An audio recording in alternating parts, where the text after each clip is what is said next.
anchor in something like motivation, you got to really be in a motivated state, not like a partially motivated state. 2, you've got to make sure that you create the trigger, that is, let's say the touch or the voice tone, at the peak of the emotion.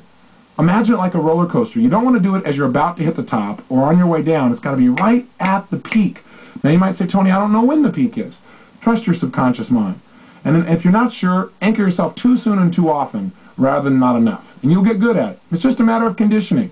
Just remember, if you ever want to study anchoring, watch any commercial and you'll have great role models to follow, where they'll link every kind of emotion you can imagine to a product that has nothing to do with those emotions.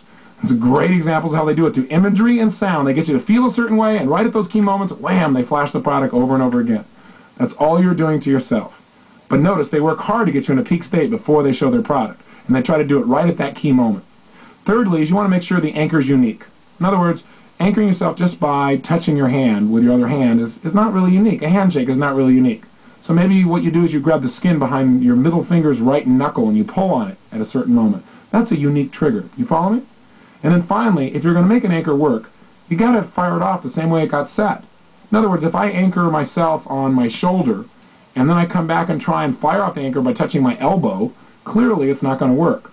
If I anchor myself with a strong touch and then I come back and try and fire it off with a soft touch, it's not going to work because nothing's linked to that soft touch in my nervous system.